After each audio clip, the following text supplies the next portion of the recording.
Olá, sejam bem-vindos ao canal Leitura do Evangelho. Somos um ministério que confessa a fé reformada calvinista. Nossa proposta é apresentar de forma teológica os ensinamentos das Escrituras Sagradas. Para participar do nosso grupo no Telegram e ter acesso totalmente gratuito, aponte a câmera do seu celular para o código QR e capture o link para acessar nossos canais. Ou clique na descrição desse vídeo e acesse através do navegador. Em nosso grupo você receberá notificações de nossas transmissões online, suporte e aconselhamento pastoral e poderá tirar todas as suas dúvidas em relação a nossos vídeos. Aproveite para se inscrever, ativando as notificações no sininho, dando seu like e compartilhando. Teu nome infalível. Versículo 19, quase terminando aqui o período histórico, tá, irmãos? Eu repreendo e castigo a todos quantos amo. Sê, pois, zeloso e arrepende-te. Eu, Jesus, repreendo e castigo. Pera aí. Jesus repreende e castiga, mas ele não é Deus da graça, ele não ama. Olha só, a todos quantos amo. Se ele repreende e castiga é porque ele te ama, porque ele nos ama. Sê, pois, zeloso e arrepende-se. É o que Jesus fala no versículo 19. Essa igreja de Laodiceia precisava voltar às origens, pois achava que não precisava de nada. Então Jesus exortou. Por isso Jesus repreende, fala que castiga, porque ele ama e manda que essa igreja arrepender. E a correção que vem de Deus é uma manifestação do seu amor, amados irmãos. Nós achamos que toda correção e repreensão não é de Deus, mas sim, Deus repreende quem ele ama. Olha que Hebreus 12, versículo 4 a 11 diz. Vamos ver um pouquinho sobre repreensão bíblica.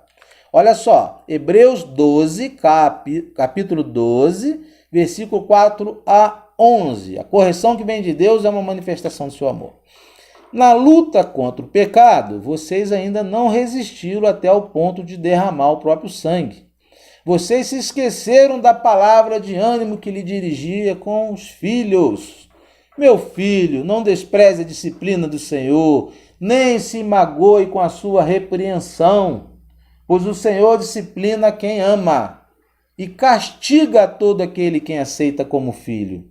Suportem as dificuldades, recebendo-as com disciplina. Deus o trata como filhos, pois qual o filho que não é disciplinado por seu pai? Você como pai, você como mãe, você não disciplina o seu filho quando ele comete algum erro, por amor a ele? É isso que ele está falando aqui. E continuando no versículo 8. Se vocês não são disciplinados, e a disciplina é para todos os filhos, então vocês não são filhos legítimos, mas sim ilegítimos. Então, ou seja, Deus repreende quem são seus filhos. Além disso, tínhamos pais humanos que nos disciplinavam e nós os respeitávamos. Quanto mais devemos submeter-nos aos pais, quanto mais devemos submeter nós ao Pai dos Espíritos, para assim vivermos. Nossos pais nos disciplinavam por curto período, segundo lhes parecia melhor, mas Deus nos disciplina para o nosso bem, para que participemos da sua santidade. Então a disciplina é para que você volte à santidade. Nenhuma disciplina parece ser motivo de alegria no momento, mas sim de tristeza. É claro, ninguém gosta de ser chamado a atenção. Mais tarde, porém, produz fruto de justiça e paz para aqueles que por ela foram exercitadas ou exercitados. Então, ou seja, no princípio parece motivo de tristeza. Ninguém gosta. Mas no futuro, mais tarde, ele produz um fruto de justiça para aqueles que por ela foram exercitados. Então é benéfico. A exortação do Senhor Jesus é benéfica, ela nos abençoa. É isso que ele está falando. Então Deus repreende. Jesus está falando para Laodiceia, arrepende-se. porque eu vou castigar vocês. Eu castigo quem eu amo. Não é a igreja atual, Laodiceia 2 hoje, que só prega universalismo. É universalismo que é a pregação hoje da igreja. Que Deus não repreende, Deus não castiga seus filhos, né? Que Jesus é sua graça, esquecer a parte da justiça de Deus. Esquece que a repreensão é também justiça. O amor de Deus e a graça também também é parte da justiça de Deus. Ele é justo.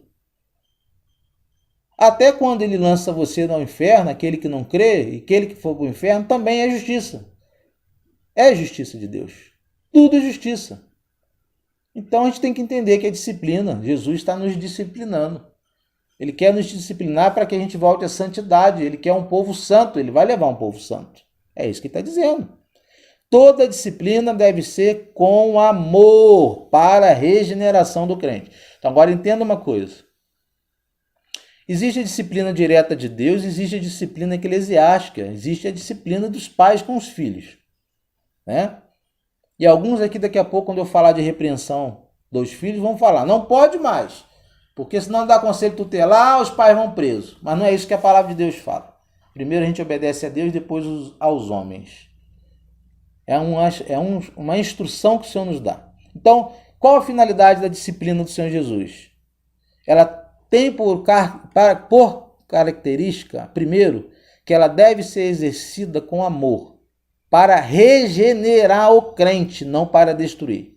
Quando Deus nos corrige, devemos aceitar a disciplina como Ele deseja, para o nosso próprio bem. Ele quer nos conduzir ao arrependimento e à plena comunhão com Ele. A disciplina aplicada pelos servos de Deus deve também ser motivada pelo amor. Vamos ver Hebreus capítulo 12, versículo 12, versículo 13, sobre essa forma de disciplina. Leamos versículo 12. Portanto, tornai a levantar as mãos cansadas e os joelhos desconjuntados, versículo 13, e fazeis veredas direitas para os vossos pés, para o que manqueja não se desvie inteiramente, antes seja sarado. Para que não se desvie inteiramente e antes seja sarado. Então, a disciplina do Senhor, a correção do Senhor é para que sare, para que cure, não para destruir. Ela é para regenerar, não para destruir. Hebreus capítulo 12, versículo 12 e 13. Vamos falar agora de exemplo de correção dos pais aos seus filhos. Ih, agora aqui deu ruim. Ih, Eduardo, corta esse vídeo aí, porque não fala sobre isso não. Deixa eu falar uma coisa para você, pai e mãe. Chama os seus filhos aí agora. Vocês estão perto de você aí?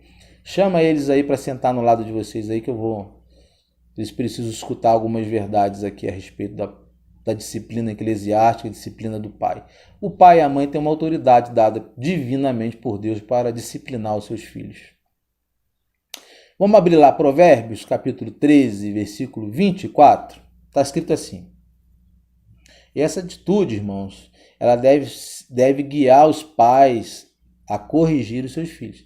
Esse texto de Provérbios 13, 24, ele é uma instrução para nós pais, para que nós possamos repreender e utilizar dessa disciplina com nossos filhos. Lá em Provérbios 13, 24. Está escrito assim, ó. Quem se nega a castigar seu filho, não o ama. Quem o ama, não hesita em discipliná-lo. Ou seja, quem se nega a castigar, esse castigar no hebraico significa utilizar a vara, literalmente, a vara, né? E às vezes eles utilizavam pequenos caniços, né, fino de vara. E eu lembro disso aqui quando eu era criança, minha mãe batia na gente, nossos irmãos, com a vara. E nenhum de nós morreu, viramos homens. Minha irmã, uma grande mulher de Deus, disciplinado, né? Disciplina. Fomos disciplinados na vara. Quem se nega a castigar seu filho, não ama. Então, se você não castiga e deixa seu filho fazer o que ele quer da vida, você não ama seu filho. E quem o ama, não hesita em disciplinar. Esse hesitar aqui, ele está dizendo o seguinte, não demora, não é tardio. Então você não espera muito tempo a disciplinar. Ele cometeu, precisa ser disciplinado, é na hora, disciplina na hora. Errou, disciplina nele. Eu já ouvi falar que algumas pessoas aí, vou no conceito tutelar ser disciplinar, porque aqui fala de usar vara. Minha mãe às vezes pegava a sandália, aquela havaiana, né, grande assim, desse tamanho, e ela jogava, fazia até curva, e acertava a gente. A gente até brinca aqui em casa que a havaiana aqui em casa fez curva também. Minha esposa de vez em quando jogava assim, ó, a sandália fazia curva nos cômodos até acertar. A gente brinca com isso. Disciplina, né? Utilizar a vara é um princípio bíblico para a educação dos filhos. Vou lá, vou denunciar meu pai. Tem muitos que denunciam mesmo. E a lei, ela é totalmente contra, a psicologia é totalmente contra de você utilizar do Provérbio 13:24. Ela não concorda que um pai e a mãe podem dar um tapinha. Eu não estou falando de bater na cara, não estou falando de disciplinar para humilhar os seus filhos. Estou falando para você disciplinar para que ele não cometa mais o mesmo erro. Usar a vara aqui é usar a vara literal mesmo, é bater mesmo, né? Agora, eu, um homem de 40 anos, se eu tiver um filho de 30, 25 anos, eu vou usar varinha para dar umas varinhas nele? Não, eu vou dar uns tapas na cara dele mesmo, entendeu? Mas aqui, com moderação, é com amor, é para regeneração, é para que ele seja restaurado, não é para destruir a vida do seu filho, é com amor, mesmo que você esteja, às vezes, muito irado. Exemplo de correção entre irmãos. Na igreja também existe correção. Você pode corrigir seu irmão? Pode contribuir em corrigir quando seu irmão erra? Vamos lá ler capítulo 5 de Tiago. No versículo 19, versículo 20, está escrito assim, Meus irmãos, se algum de vocês se desviar da verdade e alguém o trouxer de volta, lembre-se disso. Quem converter um pecador do erro do seu caminho, salvará a vida dessa pessoa e fará que muitíssimos pecados sejam perdoados. Então, ou seja, meus irmãos, está falando para a congregação, falando para a igreja. Se alguém de vocês desviar, vai lá de moesta, com carinho, com amor, com respeito, dê aconselhamento, faça tudo para que esse irmão seja regenerado. Não lance-o fora. Não lance-o fora. Aqui o intuito é de regenerar com amor. Vamos outro exemplo. Vamos ver outro exemplo em Apocalipse 3:20. Não, eu tirei esse exemplo. Vamos pular esse exemplo. Vamos lá diretamente para o versículo 20. A gente já está quase encerrando, amados irmãos. Não sei quanto tempo já tem aí de live. Não consigo ver aqui, mas já deve estar passando de 1 hora já. Vamos lá. Versículo 20. Eis que estou à porta e bato. Se alguém ouvir a minha voz e abrir a porta, entrarei em sua casa e com ele cearei e ele comigo. Olha só, versículo 20. Eis que eu estou à porta e bato. Se alguém ouvir a minha voz. Engraçado, em Filadélfia a porta estava aberta e não precisou bater. E era a igreja ideal aos olhos de Deus. Aqui em Laodiceia, Jesus tem que bater na porta. E se alguém ouvir a minha voz e abrir a porta do coração, aí sim Jesus entra na sua casa e com ele ceará ele junto. Versículo 20 fala que ainda há tempo para a salvação. Bater na porta. Eis que estou à porta e bato. O que quer dizer? Jesus pôs uma porta aberta diante da igreja de Filadélfia. No capítulo 3 de Apocalipse, versículo 7. Lá estava aberta em Filadélfia. Mas a igreja aqui de Laodiceia colocou uma porta fechada diante de Jesus. Por que bota uma porta fechada diante de Jesus? Porque ele tem que bater. E aí você fala que Jesus não está trabalhando para a conversão. O Espírito Santo não está trabalhando. Ele está batendo o tempo inteiro. Quem de vós que está assistindo nunca ouviu falar do arrependimento, confissão de pecado, que o inferno ele é real? A pregação do evangelho está sendo pregada. E o que está acontecendo? Jesus está batendo.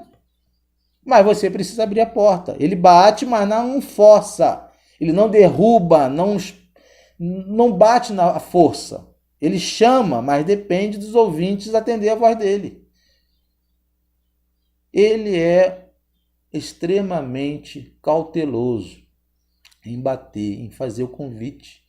Ele não sai arrombando no seu coração entrando. Não adianta. Eu já até orei algumas vezes assim, Senhor, não aguento mais orar para a vida daquela pessoa lá, que não se converte. Entra que nem o batalhão do BOPE, explodindo, arrebentando, jogando granada, estoura e entra no coração dele. Porque, Senhor, o Senhor está batendo e ele não está abrindo a porta. Engraçado.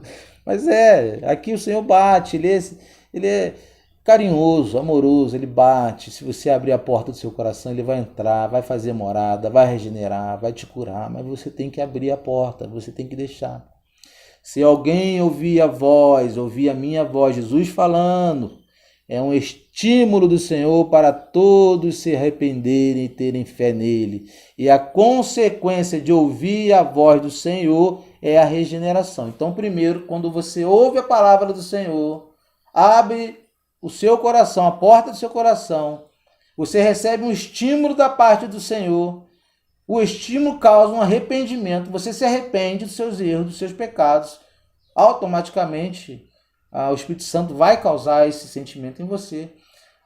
Nesse processo, você vai ter fé, vai adquirir fé no Senhor. A fé vem pelo ouvir a palavra do Senhor. E automaticamente você começará a ser regenerado. É o processo da salvação na vida do crente. Processo de regeneração, ou seja, o processo de conversão é um processo. Não é uma vez aceitou Jesus, já está convertido e salvo, e está já regenerado. Não. Vai continuar com alguns erros, alguns pecados que vai precisar ser trabalhado, alguns maus hábitos, porque a regeneração, a conversão é um processo até a segunda vinda de Cristo. Só chegaremos à perfeição do Senhor quando estivermos na glória com Ele. Aqui é um processo de regeneração.